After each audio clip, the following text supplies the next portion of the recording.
Entretien, suivez Entretien sur la radio de la génération émergente. Aujourd'hui, nombre de pays démocratiques se sont dotés d'outils de bonne gouvernance comme valeur fondamentale dans un état de droit. Notre pays aussi a répondu à cette exigence institutionnelle en créant des structures comme l'inspection d'État, la Haute Autorité pour la bonne gouvernance, la Commission nationale du mécanisme africain d'évaluation par les pairs, pour ne citer que celles-ci ayant chacune en principe des compétences et des attributions différentes. C'est dans ce même élan d'ouverture que la Côte d'Ivoire a mis en place en août 2014 la Commission d'accès à l'information d'intérêt public et aux documents publics, en abrégé CAIDP, pour promouvoir le droit et l'accès à l'information. Depuis cette date, cette commission a organisé des actions de sensibilisation à l'endroit de certains services dans les médias. Elle est aujourd'hui dans une étape de vulgarisation, d'où sa présence sur notre plateau. Nous recevons M. Nguessan Balébris, conseiller technique de la CAIDP. Avec lui, nous verrons l'intérêt de cette institution et comment la population de Bouaké perçoit-elle cet outil de développement. Dans un micro-trottoir réalisé par Komina Omar. Mesdames et messieurs, bienvenue à Entretien sur Radio Phoenix. Bonjour, monsieur Nguessan. Bonjour, monsieur. Merci d'avoir accepté notre invitation. Pourriez-vous nous présenter, mieux que moi en tout cas, la CAIDP à travers ses attributions principales? Merci, monsieur. Merci de l'opportunité d'abord que vous nous offrez cet après-midi pour pouvoir vous présenter notre jeune institution qui est la CAIDP, entendez la Commission d'accès à l'information d'intérêt public et aux documents publics. Alors, avant de parler de la CAIDP, si vous me permettez, j'ai bien aimé votre mot introductif qui dénote de ce que vous avez tellement bien cerné la question. Je me demande pratiquement la raison d'être de ma présence ici. En tout cas, merci pour ce beau mot introductif. Vous avez bien cerné la question. Merci. Avant de parler de la commission, disais-je, nous allons d'abord parler de la loi. La loi dont émane la commission. Voilà. Depuis le 23 décembre 2013, il faut savoir que notre pays s'est doté d'une loi nouvelle, mais totalement inédite ici en Côte d'Ivoire, qui permet désormais à toute personne, à quiconque, toute personne physique ou morale, étudiant, médecin, fonctionnaire, femme de ménage, infirmier, chauffeur de baka, etc., tout le monde peut désormais, avec la loi, s'adresser à n'importe quelle administration publique et même des entreprises privées qui sont chargées d'une mission de service public, s'adresser à elles donc et obtenir la communication de tout document détenu par ces entités dans le cadre de l'exercice de leur mission de service public. Très bien. Alors c'est pour veiller, pour s'assurer donc que ce nouveau droit, d'ailleurs qui est constitutionnel, reconnu par la Constitution, la nouvelle Constitution de novembre 2016, en son article 18 déclare, et je cite, « Les citoyens ont droit à l'information et à l'accès aux documents publics dans les conditions prévues par la loi. » Pour vous dire à quel point les pouvoirs publics de Côte d'Ivoire ont fait du droit pour les populations de pouvoir accéder aux documents publics une norme juridique mais fondamentale. Très bien. Voilà. Et c'est pour veiller au respect de cette loi-là que la CAIDP a été créée pour s'assurer que le droit, que celui qui demande à une administration la communication d'un document ou d'une information qu'il considère d'intérêt public soit en droit de l'avoir. Si c'est pas fait, on peut s'adresser à la CAIDP pour contester ce qu'on peut considérer comme un abus de la part de cette autorité. Voilà ce qui est clair et bien compris. Maintenant, on va nous parler de la CAIDP. La CAIDP, qu'est-ce que la CAIDP? C'est une autorité administrative indépendante créée par la loi du 23 décembre 2013 relative à l'accès à l'information d'intérêt public.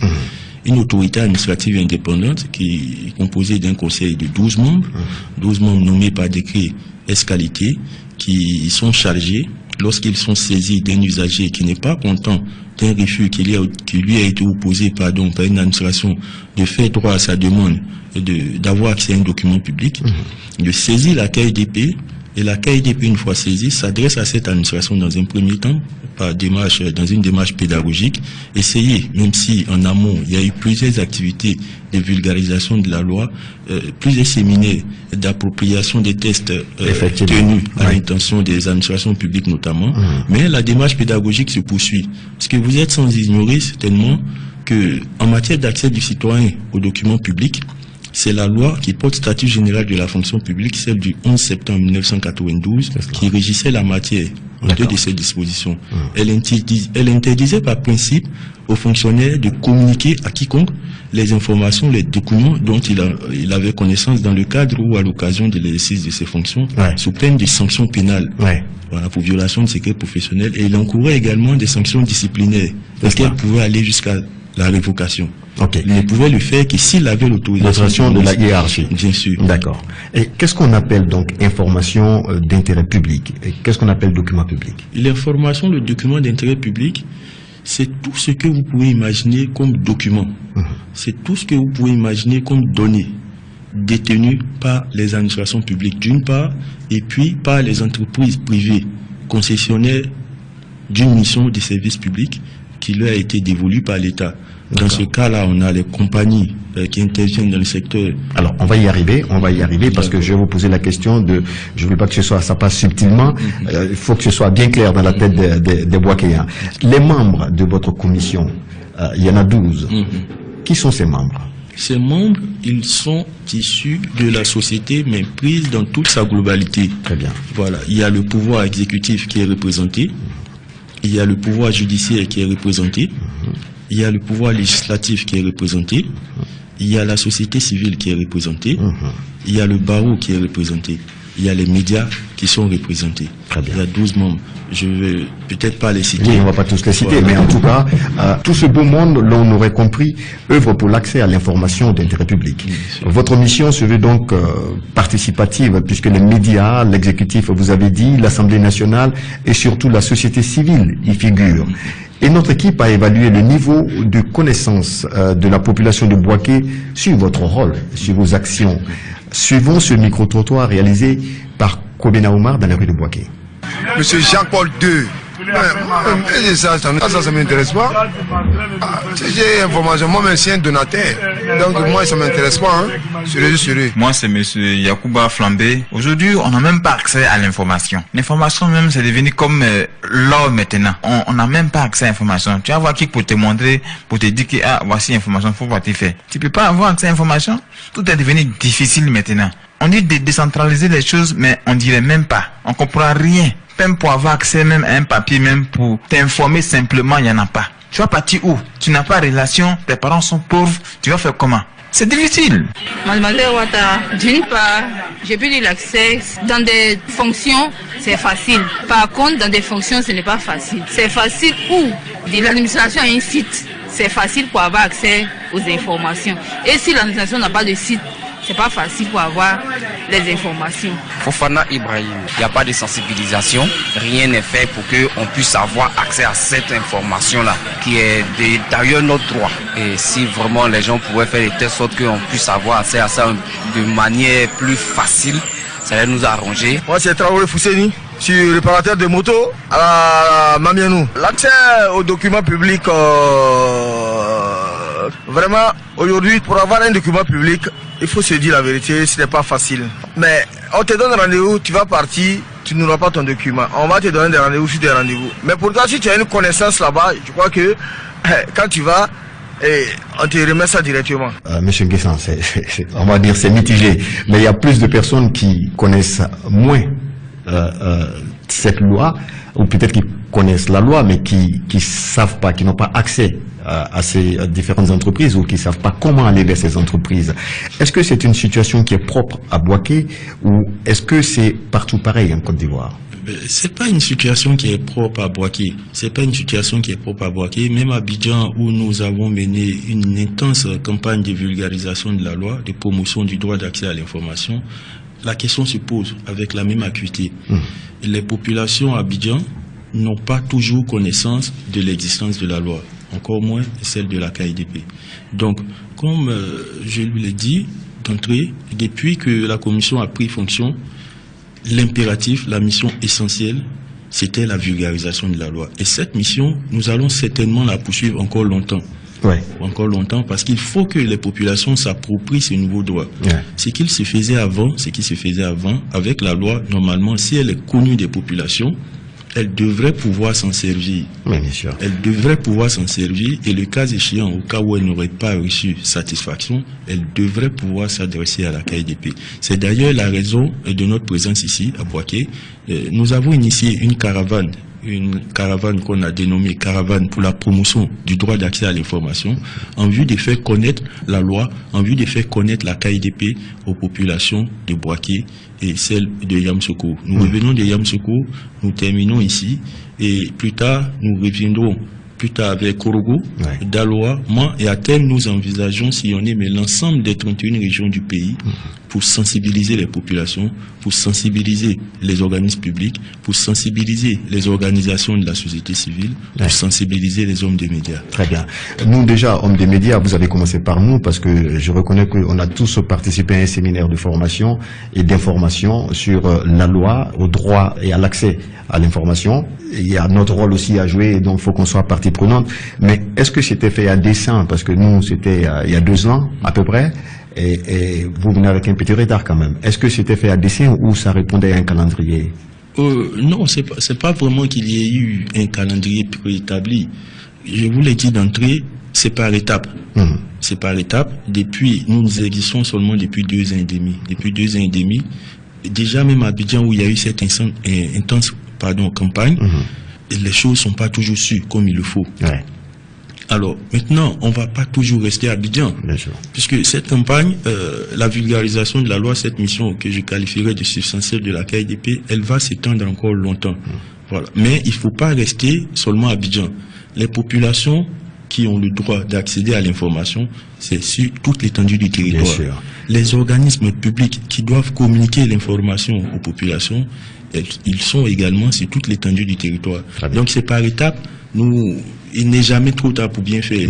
Absolument. Nous ne pouvons pas nous limiter ici. Et nous sommes prêts à vous accompagner. En tout cas, nous, à Radio Phoenix, sachez que on est tout ouvert à divulguer au maximum, à communiquer au maximum sur le droit à l'information. Dites-nous, en général, quel type d'information d'intérêt public ou de documents publics les citoyens demandent le plus souvent? Les demandes des citoyens sont tout aussi diverses que variées. Je peux vous donner quelques exemples. Nous sommes parfois saisis, nous avons été déjà saisis par des garagistes, des mécaniciens donc. Ouais. Nous avons déjà été saisis par des étudiants. Le garagiste en question, il demandait au district d'Abidjan la communication de la convention qui lierait le district à une société de dépannage, laquelle société l'aurait abusé, par exemple? L'aurait abusé, ouais. Voilà, parce que en tant que mécanicien, il est parfois confronté à des enlèvements abusifs qu'il qualifie d'abusifs des véhicules lorsqu'ils tombent en panne sur l'autoroute, par exemple. Donc, il a demandé au district la convention en vertu de laquelle cette entreprise-là est habilitée donc à faire les enlèvements. Enlever les véhicules. Ouais, très bien, voyez? très bien. Alors, le document lui a été communiqué par le district d'Abidjan à la suite de l'intervention de la KIDP. Super. Le dit document, il est disponible sur le site internet de la KIDP. Il y a une communauté villageoise par l'intermédiaire de son chef qui a saisi également la KIDP. Il y a des étudiants qui saisissent la KIDP. Il y a des journalistes qui saisissent la KIDP. Ouais. Donc, c'est la société, mais vraiment pour tout le monde. Très bien. Vraiment. On va rester dans la typologie des informations ou documents publics. Entre la grande muette, alors là c'est très technique, entre la grande muette qui est la gendarmerie, le secret défense de l'armée régulière, le secret d'instruction de la justice ou l'omerta, on va dire comme ça, dans le secteur de la santé. Comment vos services font-ils le distinguo entre les informations et les documents publics accessibles et les dossiers qui sont, on va dire, balisés, qui sont scellés, qui sont classés avec mention ne jamais ouvrir? Comment vos services font la différence entre les deux? Alors, ce qu'il faut savoir, on dit que les citoyens ont le droit d'accéder à tout document ou à toute information détenue par un organisme public, mais la loi a aussi prévu qu'il y a une certaine catégorie de documents ou d'informations qui, bien que considérés d'intérêt public, ne sont pas communicables. C'est ça. Ouais. Il s'agit de restrictions qui visent à préserver les intérêts substantiels, soit de l'État, en l'occurrence ou notamment le secret défense dont vous venez de parler. Il y a aussi la protection des intérêts privés, Les informations détenues par une administration publique, mais qui concernent la vie privée de quelqu'un, ne sont pas communicables. Il y en a également qui visent à préserver les intérêts industriels et commerciaux des entreprises. Ou ceux qui ont trait au déroulement des procédures ou enquêtes préliminaires qui sont en cours. Ce type d'informations reste non communicable. Alors, c'est des restrictions qui peuvent parfois servir des restrictions bateau. On peut tout y mettre. Donc, c'est des notions que la Commission apprécie au regard de la spécificité de la situation qui traverse, par exemple, l'État ou le pays. Donc, au sein de la Commission, je vous le disais, il y a 12 membres. Il y a des représentants du ministère de droit, de la Défense. Il y a des représentants du ministère de l'Intérieur. Il y a le Conseil supérieur de la magistrature, je vous le disais tantôt, qui est représenté. Il y a le barreau qui est représenté. Etc. Donc cette diversité fait que les dossiers sont étudiés de manière efficiente. Justement, lorsque la commission est saisie, par exemple, d'un cas de refus justifié par le fait que communiquer un tel document pourrait entraver, par exemple, le secret de la défense nationale, la commission va se référer à l'expertise, par exemple, du représentant du ministère de la Défense. En interne, Sans toutefois que son point de vue s'impose aux autres. Voilà. Donc, c'est des intellectuels, c'est des juridiques dans leur domaine de compétences respectives. Donc, ils apprécient au cas par cas les cas contentieux dont la commission est saisie. Le problème, je vous le demande comme ça, mais il y a eu Ebola. On a eu du mal, c'est pour ça que je dis c'est très technique, on a eu du mal à avoir des informations, on trouvait que c'était important de communiquer, surtout de sensibiliser. Mais est-ce qu'on pouvait sensibiliser sans des éléments objectifs? C'était difficile en tant qu'homme de médias. Et on a buté sur un service qui était complètement fermé, on ne parlait pas. Est-ce que si on écrit par exemple à l'hôpital, au centre hospitalier universitaire de Bouaké pour poser des questions dans ces genres de situations, lorsqu'on fait face à un refus, est-ce qu'on peut demander, on va pas dire l'arbitrage, mais est-ce qu'on peut demander l'entremise de la KIDP dans ce sens? Bien sûr, monsieur, bien sûr que vous pouvez demander l'intercession de la commission. C'est justement sa raison, l'une des principales de sa raison d'être. Alors la commission, en plus de ses pouvoirs coercitifs, en plus des sanctions qu'elle peut prononcer, elle a aussi une mission de médiation, d'interférence auprès des administrations qui sont réticentes à communiquer l'information, à le faire. Parce que ce qu'il faut savoir, on parle des populations, on dit que c'est une loi qui est faite pour les populations. On dit que c'est une loi qui est faite pour les usagers, c'est une loi qui se veut transparente et autres. Mais c'est aussi et surtout une loi qui est faite pour l'État, qui est faite pour les administrations. Il faut qu'on sache ce que l'administration fait pour les usagers. Donc l'administration n'a pas intérêt à s'asseoir sur ces documents, à s'asseoir sur ces données, et puis les populations concernées par les mesures qui sont prises à leur endroit ne sont pas informées. Récemment à Bouaké, il y a eu une crise due au coût de l'électricité qui avait augmenté. Vous savez ce que ça provoquait à Bouaké. Mais imaginez un seul instant que les responsables de la structure en charge de la gestion de l'électricité aient communiqué en amont sur ce problème-là. On aurait peut-être pu éviter cette situation. Donc c'est pas seulement une loi pour les populations, mais c'est aussi une loi, et même surtout pour les administrations. On allait en venir à la compagnie ivoirienne d'électricité parce que dans votre documentation, vous citez en exemple un recours donc à la compagnie ivoirienne d'électricité qui est une société de biens privés. Quelle est la limite de compétence de la KIDP entre les structures publiques et les sociétés privées? La limite, elle est toute simple. Les structures publiques, purement publiques, en principe, tout ce qu'elles détiennent comme information ou comme document est considéré d'intérêt public. Sauf lorsqu'elles rentrent dans les cas de restrictions dont on a parlé, secret défense, atteinte à la sécurité de l'État, etc., etc. Mais pour les entreprises privées, concessionnaires d'une mission de service public, la mission, la notion d'information ou de documents d'intérêt public doit être appréciée avec beaucoup plus de tact. En fait, ces genres d'entités-là, ce que la loi considère comme information ou documents publics qu'elles détiennent, ce sont des informations, des documents qui rentrent dans le cadre de l'exercice de leur mission de service public. Voilà. Donc, il ne s'agira pas, par exemple, de saisir le directeur général de la CIE pour avoir son salaire. Parce que ça concerne personne. Bien sûr.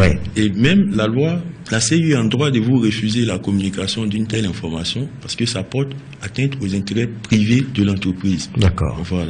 Par contre, vous êtes en droit de saisir la CIE et demander, par exemple, les modalités de fixation, par exemple, du coût du kilowattheure d'électricité, par exemple. Ça doit être clair dans la tête de tout le monde. Au fait, tout ce qui intéresse le public, le grand public, normalement, on doit avoir accès à ça. En général, que ce soit une structure publique, une structure privée. Est-ce que le liquidateur d'un bâtiment privé, par exemple dans l'hôtellerie, il est liquidateur, donc il est reconnu par la loi, parce qu'il est liquidateur, il a été nommé en tant que tel, une structure qui emploie une centaine de personnes, par exemple, est-ce que ce liquidateur est soumis à vos injonctions? Le liquidateur, dans le cas d'espèce, n'est en aucun cas soumis à nos injonctions. Ok. Voilà, c'est vrai que l'entreprise emploie une centaine de personnes, mais une centaine de personnes comparé à 20 millions de personnes, ça peut pas être... Ouais, c'est une goutte, c'est une goutte. Ok, d'accord. Voilà. Par contre, si c'est une entreprise à qui l'État a concédé une partie de ses prérogatives, donc qui exerce une mission de service public, dans ce cas-là, très bien. L'usager, toute personne peut demander à cette administration des informations, des documents qui ont trait à cette mission de service public qui lui est dévolue par l'État. Ben, voilà ce qui est bien clair, et je pense que les Boakiens vont comprendre la chose comme moi.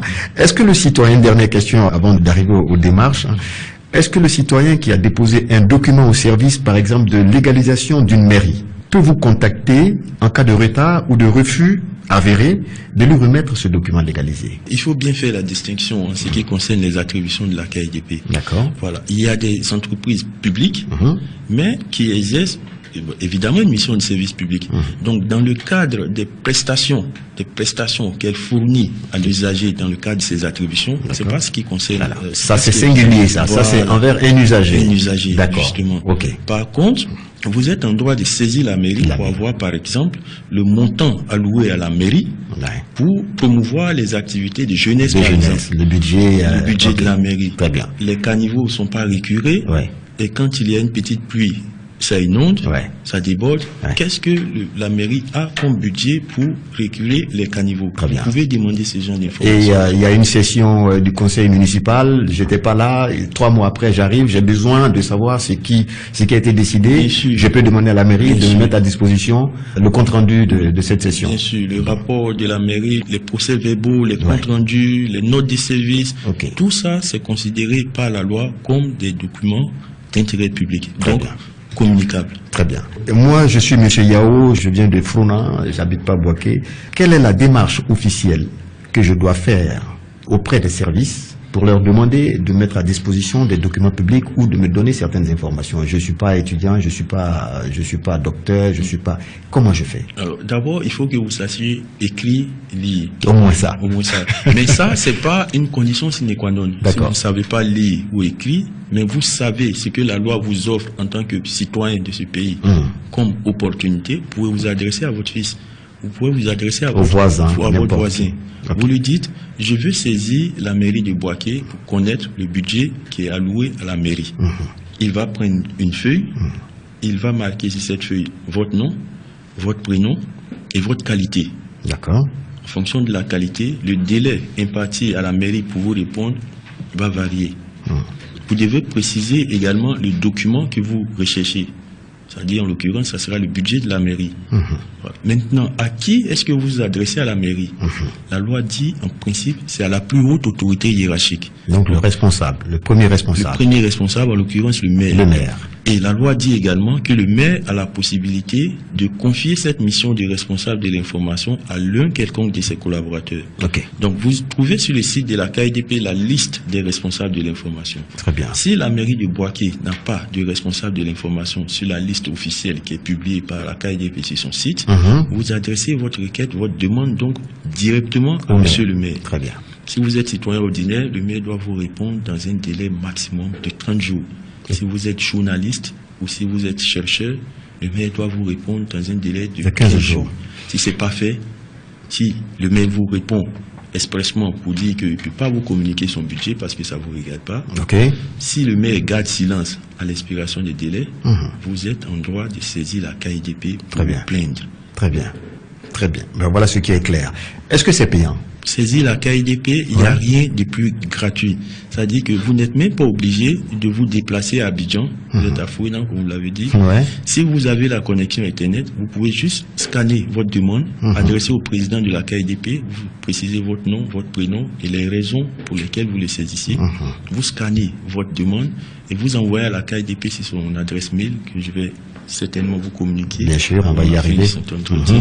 La KIDP, une fois saisie, met en branle tout le dispositif juridique que la loi lui impartit pour obliger ou pour amener le maire à vous communiquer les documents considérés d'intérêt public. Très bien.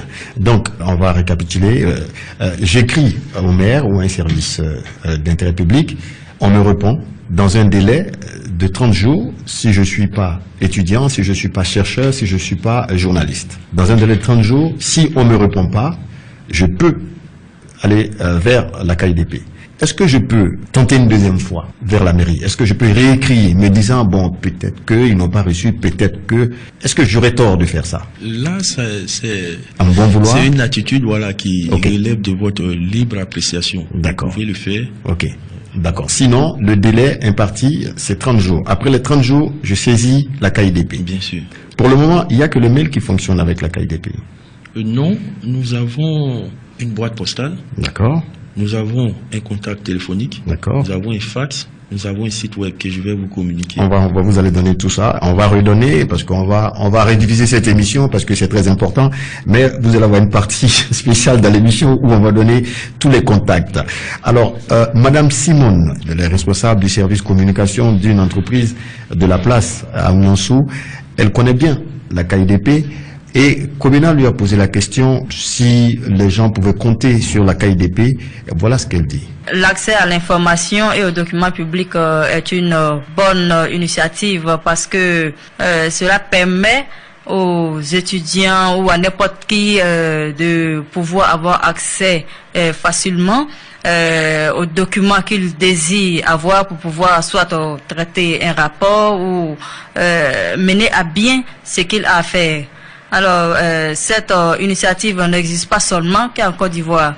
Ça existe dans certains pays. Donc, c'est une initiative qu'on ne doit pas négliger.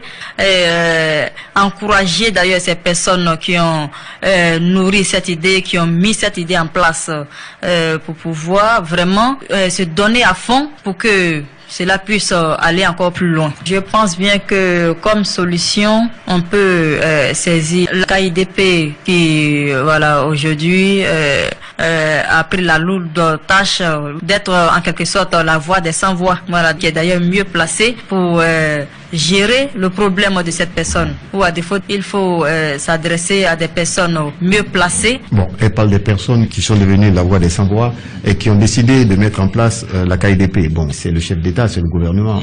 Malheureusement, la KIDP apparemment n'a pas beaucoup d'argent. Enfin, si j'écoute notre président, M. Kébé Yacouba, que je salue au passage, alors je pense que les réalités budgétaires font peut-être qu'il n'y a pas de décentralisation de la KIDP. Merci beaucoup, monsieur.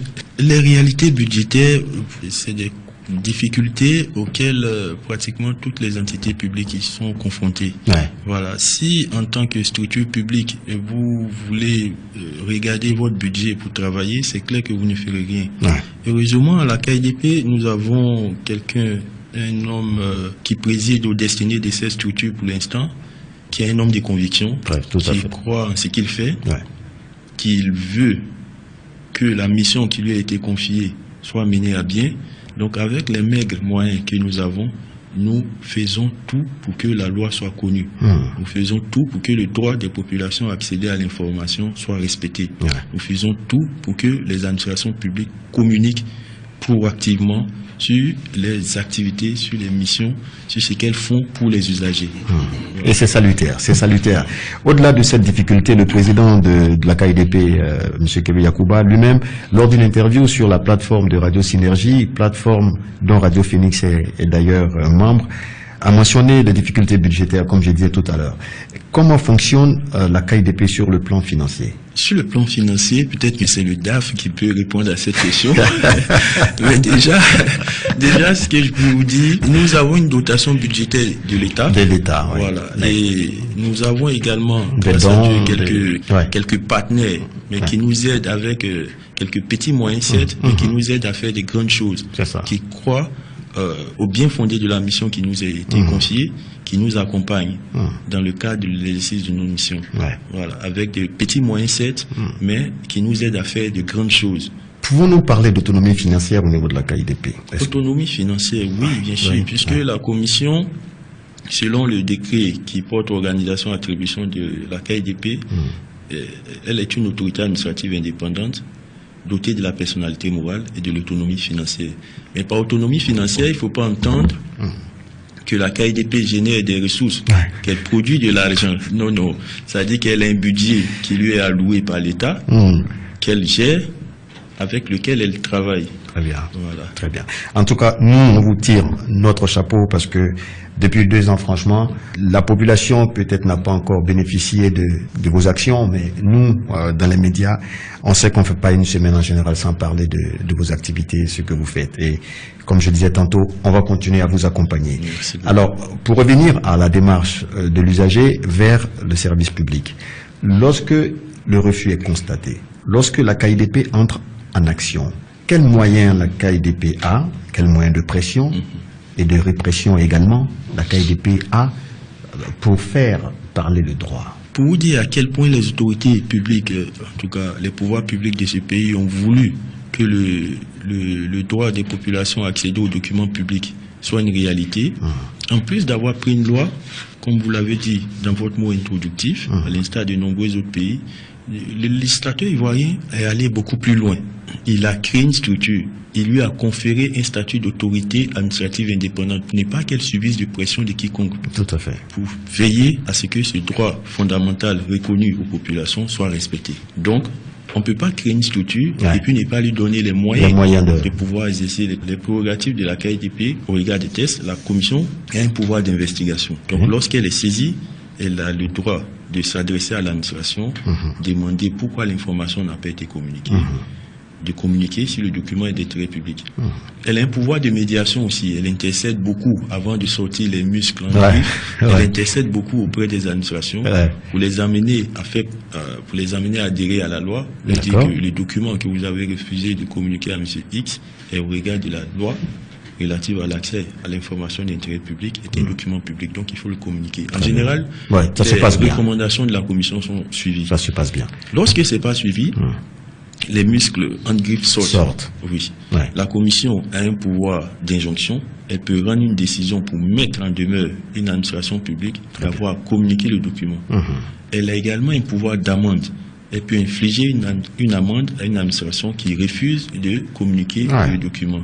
Et elle peut même aller plus loin. Elle peut infliger une astreinte par jour de retard à une administration qui refuse de communiquer un document ou une information considérée d'intérêt public. Ça, c'est super. Ok, c'est parfait. Dans vos cahiers de charges, il est dit que vous devez, je cite, demander aux organismes publics la production d'un rapport annuel sur l'application de la loi au premier trimestre de chaque année, avec indication du nombre de requêtes et de la suite qui leur a été donnée. Fin de citation. À ce jour, 2 ans et demi après la prise de fonction, quels sont les organismes publics qui ont produit ce document? Vous en avez? Oui, nous avons écrit aux administrations publiques après 2 années d'entrée en fonction. Nous avons écrit aux administrations publiques et leur demandé de nous communiquer le rapport annuel d'activité conformément à la loi. D'accord. Et nous sommes aujourd'hui à plus d'une trentaine d'organismes publics qui ont communiqué leurs documents, notamment ceux qui gèrent les finances publiques. La Direction générale du budget et des finances a communiqué son rapport. La Direction générale du Trésor a communiqué son rapport.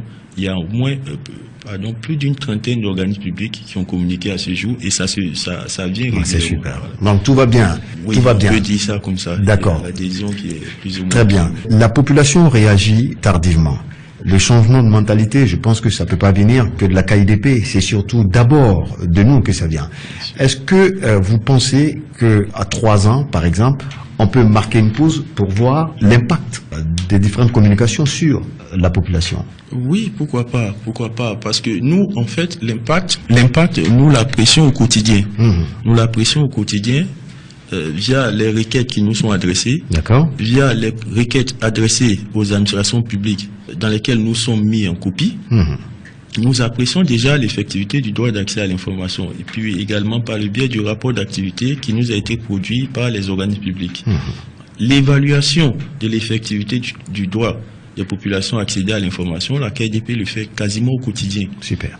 Quasiment au quotidien. Super. On va donner tous les numéros. Donc, chez vous à la maison, si vous pouvez prendre des stylos pour écrire les contacts de nos sauveurs, on va voir la KIDP comme ça. Alors, d'abord, le numéro de téléphone, M. Nguessa. La KIDP est joignable au 22 50 17 14. Je répète, 22 50 17 14. Également le 22 46 43 29. Il y a également un fax qui est le 22 50 22 57. Nous avons également une adresse électronique qui est caidp.ci@gmail.com, tout en minuscule. Et le site web de la KIDP, c'est www.caidp.ci.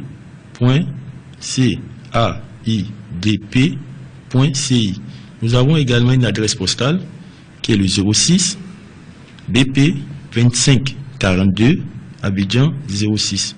Nous sommes, notre adresse physique, nous sommes à Cocody Adjien, pas loin de la mosquée d'Adjien, la grande mosquée d'Adjien. 7e tranche. À la 7e tranche. Super. Donc, un numéro de téléphone 22 50 17 14, c'est ce que j'ai sur ma fiche. Il y a un deuxième qui est 22 46 43 29. Alors, un fax qui est le 22 50 22 57 06 BP 25 42 Abidjan 06. Et puis, si vous avez l'occasion d'aller à Abidjan, allez-y, c'est aux deux plateaux à Cocody, 7e tranche, non loin de la mosquée d'Adjien. Monsieur Nguessan, j'ai été très heureux de passer ce temps d'antenne avec vous. J'aurais préféré que ça reste, qu'on ait un peu plus de temps, malheureusement. Mais je pense que c'est que partie remise, on va se retrouver. On va continuer à communiquer sur vos activités et sur ce que la population a de positif. Je dis cet outil de développement à bras le corps. Merci à vous de nous avoir suivis. Et puis, à très bientôt. Merci, Monsieur Nguessan. Merci à vous. Un dernier mot, je vous donne l'occasion de boucler l'émission. Juste dire aux populations du Béquet que nous sommes là pour elles. La loi est faite pour eux. Dire également aux administrations du Béquet que nous sommes là pour eux. Il faut parler, il faut communiquer sur les activités que nous menons. Il faut rendre nos documents disponibles. Nous travaillons dans l'intérêt des populations et non le contraire. Donc, nous n'avons rien à leur cacher. Nous n'avons rien à leur cacher. Parfait. Rien à cacher aux populations de Boaké et de Béquet. Merci à vous de nous avoir suivis. Merci Koumena Oumar qui a assuré la technique de cette émission. Bonsoir et pêchez-vous.